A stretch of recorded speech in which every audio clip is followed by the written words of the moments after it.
जाणार.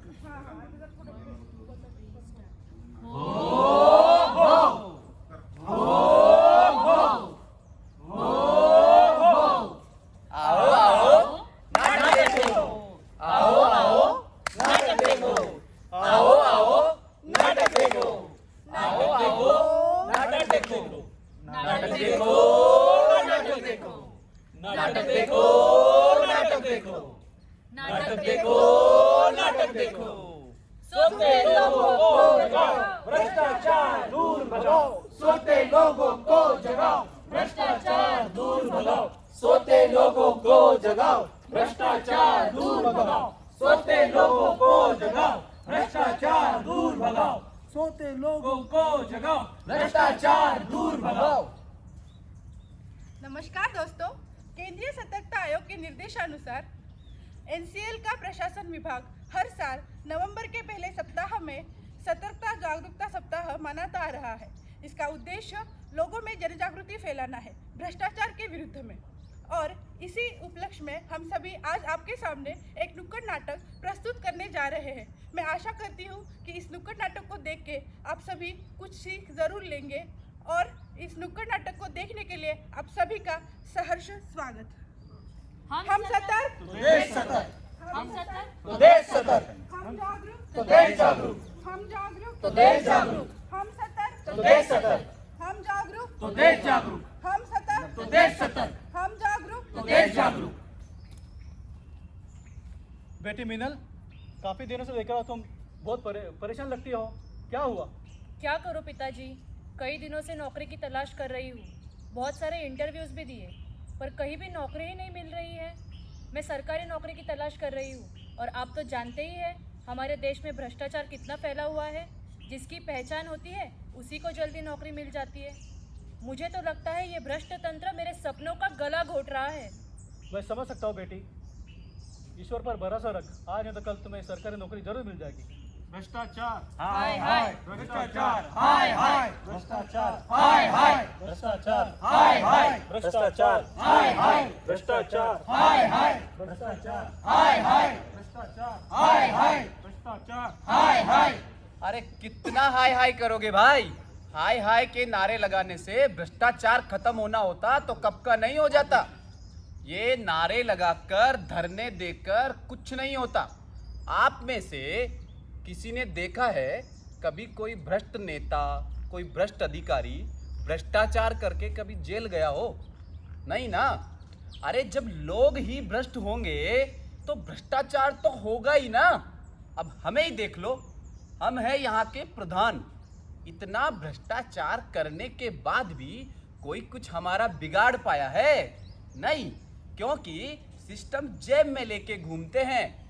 मैं तो कहता हूँ ये हाय हाय के बजाय भ्रष्टाचार आओ आओ खाओ खुजाओ बत्ती बुझाओ. पाए लागू प्रधान जी. अरे अरे रामलाल आओ आओ, कैसे आना हुआ आज इधर? दरअसल प्रधान जी आपकी एक मदद चाहिए थी. आपको तो पता है मेरी बहन मीनल ने अपनी पीएचडी की पढ़ाई पूरी कर ली है और अब वो सरकारी नौकरी करके देश की सेवा करना चाहती है. बट कई जगह अप्लाई करने के बावजूद उसे कहीं नौकरी नहीं मिल पा रही है, तो वो बड़ा परेशान से रहती है.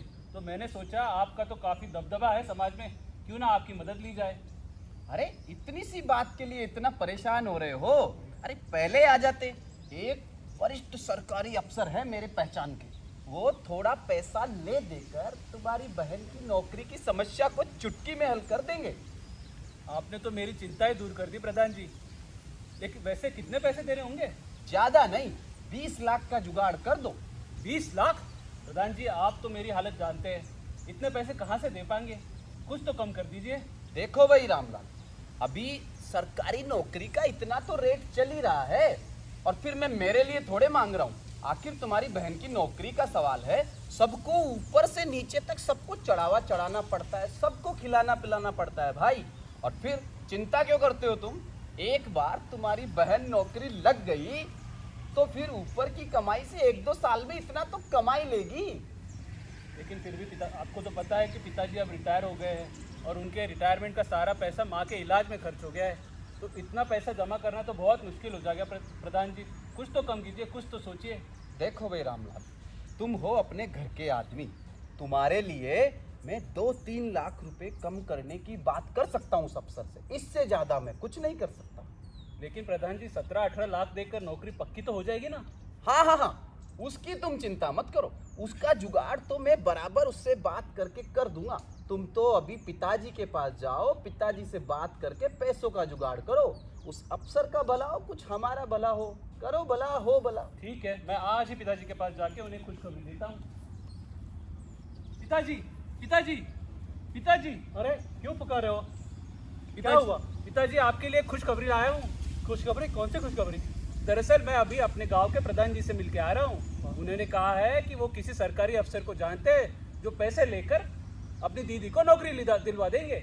आजकल बिना पैसे दिए कोई काम होता नहीं। कितने पैसे बोले प्रधान जी ने? 2 लाख? 3 लाख? नहीं पिताजी, उन्हें तो 17-18 लाख बोले हैं। क्या 18 लाख? इतने पैसे कहाँ से देंगे हम? मैं जानता हूँ पिताजी, लेकिन दीदी के भविष्य का सवाल है, तो मैं सोच रहा था क्यों ना हम अपने गांव की जमीन बेच दें। जमीन बेचकर पैसे देंगे? ठीक है बेटा, इस बारे में सोचता हूँ। ठीक है पिताजी, सोच लीजिए। क्या हो गया है पिताजी को? रिश्वत देकर मुझे सरकारी नौकरी दिलवाना चाहते हैं। अब उन्हें कैसे समझाऊं कि इतनी पढ़ाई मैंने की है, वो क्या रिश्वत देकर सरकारी नौकरी पाने के लिए? ये तो मेरे आत्मसम्मान के खिलाफ है, मेरे वसूलों के खिलाफ है। दोनों को कितनी बार समझाया मगर समझते ही नहीं। अब मैं क्या करूं, मेरे ही समझ में नहीं आ रहा है। हाय मीनल, क्या हुआ? बड़ी टेंशन में लग रही हो। श्याम और मोहन, अच्छा हो गया तुम लोग दोनों आ गए। अब तुम ही मेरी मदद करो। क्या हुआ मीनल, कुछ बताओ। तुम्हें तो पता ही है, मैं कई दिनों से सरकारी नौकरी के लिए कोशिश कर रही हूँ। हाँ। बहुत सारे इंटरव्यूज भी दिए हैं, पर नौकरी ही नहीं मिल रही है। तो पिताजी और भैया किसी प्रधान जी के पास गए थे। अच्छा। तो उन्होंने कहा है 20 लाख रुपए देने के बाद आसानी से सरकारी नौकरी मिल जाएगी। अच्छा। अरे मीनल, तुम्हारा सरकारी नौकरी का ख्वाब पूरा हो रहा है और तुम टेंशन ले रहे हो। मैं तो कहता हूँ यहाँ किस चीज़ के लिए पैसा नहीं देना पड़ता है। स्कूल के लिए एडमिशन के लिए पैसा, कॉलेज एडमिशन के लिए पैसा, यहाँ तक के अस्पताल एडमिशन के लिए भी पैसा देना पड़ता है। यहाँ पे इस हमाम में सभी नंगे हैं। मैं तो कहता हूँ फटाफट से ज़मीन बेच दो और जॉब ले लो। शाम, अगर रिश्वत देकर ही नौकरी मिलवानी होती तो मैं इतनी पढ़ाई करती ही क्यों? हाँ मीनल, लेकिन ये सब किताबी बातें हैं। यहाँ राजा हरिश्चंद्र बन के किसी का भला नहीं हुआ है।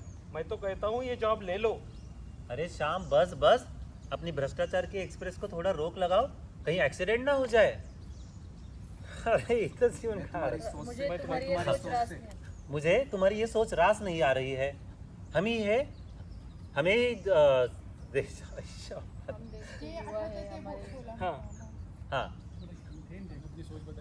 अगर हमें देश को बदलना होगा तो हमें हमारी सोच को बदलना होगा। भ्रष्टाचार की शुरुआत हम ही करते हैं और दोस्त सरकार के मत्थे मरते हैं। अगर ट्रैफिक सिग्नल हम तोड़ते हैं तो फाइन देने से बचने के लिए 2500 रुपये पुलिस को देकर वहाँ से छूट जाते हैं। अगर कहीं एडमिशन नहीं मिल रहा है तो हम डोनेशन देने की कोशिश करते हैं। अगर हमें एक टैक्स बचाना है तो झूठे डॉक्यूमेंट बनवाते हैं। ऐसे कितने सारे उदाहरण है। क्या तुम अखबार नहीं पढ़ते? अब धीरे धीरे बदलाव आ रहा है। मैं मानता हूँ कि अभी सिस्टम में कुछ भ्रष्ट लोग हैं, कुछ भ्रष्ट अधिकारी है, लेकिन अच्छे काम करने वाले कुछ ईमानदार अधिकारी भी है। सरकार ने इतनी सारी यंत्रणाएं बनाई है जिनकी हमें ठीक से जानकारी नहीं है भ्रष्टाचार के खिलाफ लड़ने के लिए। मोहन, क्या तुम किसी को जानते हो जो हमारी मदद कर सकता है इस भ्रष्टाचार से लड़ने के लिए? हाँ मीनल, मेरे एक पहचान के केंद्रीय सतर्कता आयोग में एक अधिकारी पहचान के है। हो सके शायद वो हमें मदद कर सके इस हल का। चलो हम उनके पास जाके इस समस्या का हल ढूंढते हैं। शाम, तुम भी चलो। हाँ हाँ चलो, मैं भी देखूँ क्या हल निकलता है।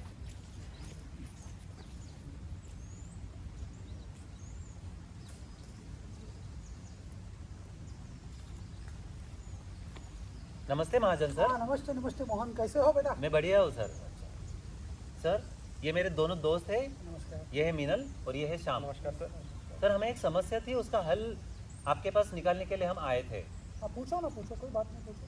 सर, ये मीनल है और ये नौकरी करना चाहती है, नौकरी पाना चाहती है अपने बलबूते पर, ओहो, लेकिन इसका कहीं सिलेक्शन हो नहीं पा रहा है। अच्छा। और इसके पिताजी और भाई को लगता है कि रिश्वत देकर शायद उसका नौकरी लग जाए। गांव का कोई प्रधान जी है, उन्हें रिश्वत देकर सोच रहे हैं कि इसकी नौकरी लगवा दी जाए, लेकिन मीनल इसके सख्त खिलाफ है। सही है। और वही शाम कह रहा है कि रिश्वत देकर अगर काम हो सकता है तो क्यों ना किया जाए। अब आप ही बताइए सर, हम इस बारे में करें तो क्या करें? हम, मुझे लगता है आप इस सिस्टम से थोड़े से नाराज लग रहे जी हो। हाँ, सर। देखो हमारे देश में है ना, जिसके पास पैसा है उसको ही प्रतिष्ठित माना जाता है, लेकिन ये जो कमाया हुआ, बेईमानी से कमाया हुआ जो पैसा है ना, वो ज़्यादा दिन साथ नहीं देता।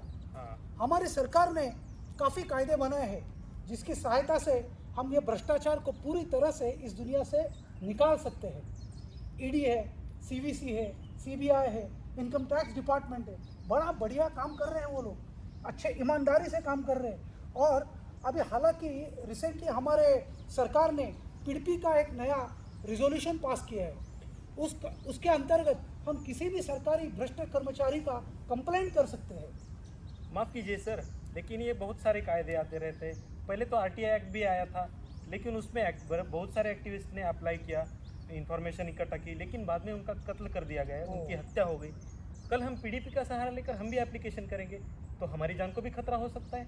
अब आप ही बताइए, कौन अपनी जान खतरे में डाले? नहीं, आपकी शंका है ना शाम, वो रास्त है, लेकिन ये पीडीपी के अंतर्गत जो कंप्लेंट करता है उसका नाम पूरी तरह से गोपनीय रखा जाता है, और कंप्लेंट करना भी काफ़ी आसान है। उठाओ फ़ोन, घुमाओ टोल फ्री नंबर, या आप वेबसाइट पे जाओ और कंप्लेंट करो, या खत लिख के कंप्लेंट करो, काफ़ी आसान है। और एक बार कंप्लेंट सीवीसी के अधिकारी के हाथ में आ गई तो खत्म, उसका बंदोबस्त होने ही वाला है, भ्रष्टाचार का बंदोबस्त होने ही वाला है, और वो अधिकारी जरूर पकड़ा जाता है। सर मैं आज ही सीवीसी का सहारा लेकर अपनी कंप्लेंट दर्ज करवा दूँ। जरूर बेटा, जरूर। हाँ आपका बहुत बहुत शुक्रिया। थैंक यू, बहुत शुक्रिया सर, आपको बहुत कुछ भी जरूरत पड़ा तो मेरे पास आओ, कोई जी प्रॉब्लम सर, जी जरूर sir, thank you Thank sir. you. नहीं। All the best, all the best.